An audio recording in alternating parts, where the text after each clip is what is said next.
Hello, mathematicians. This is lesson 6.4.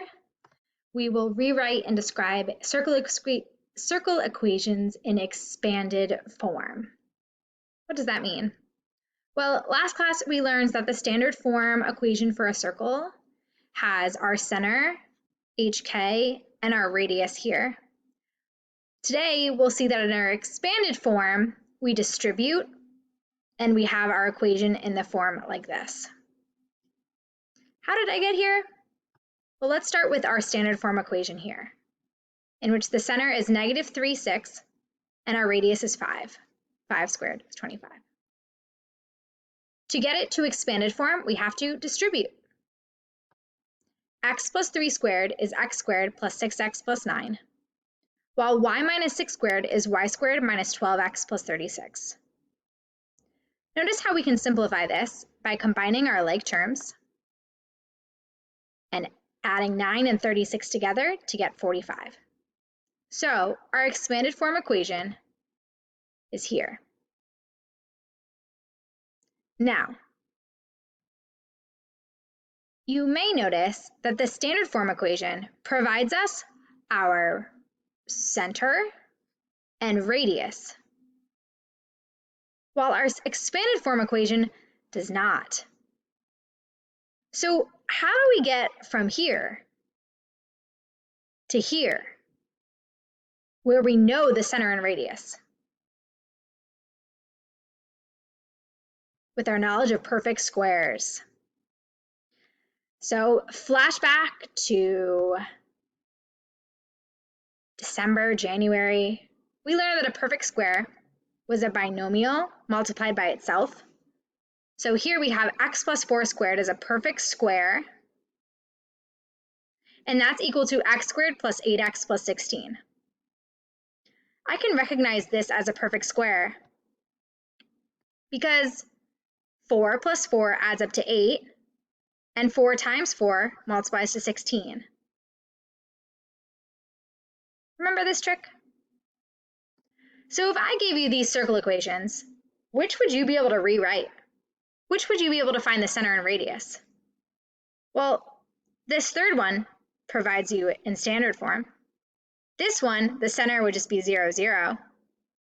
But the second and fourth are in expanded form. You may notice that this one doesn't provide you it combined like terms, and this one provides you both it all ordered out. So I think that this second one seems to be the simpler.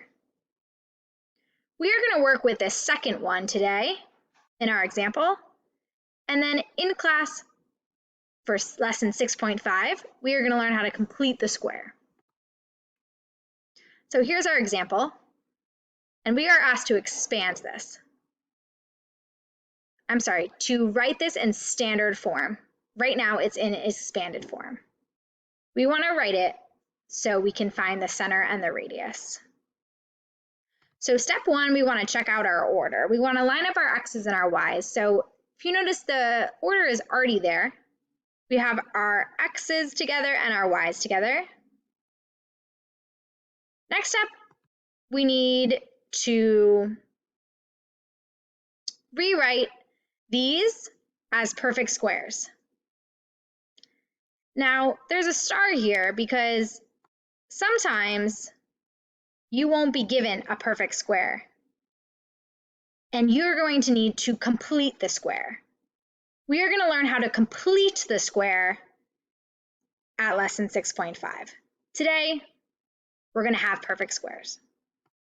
So let's rewrite it as a perfect square. What would be the number here to rewrite this as a perfect square? What adds to 18 but multiplies to 81? Is there a number?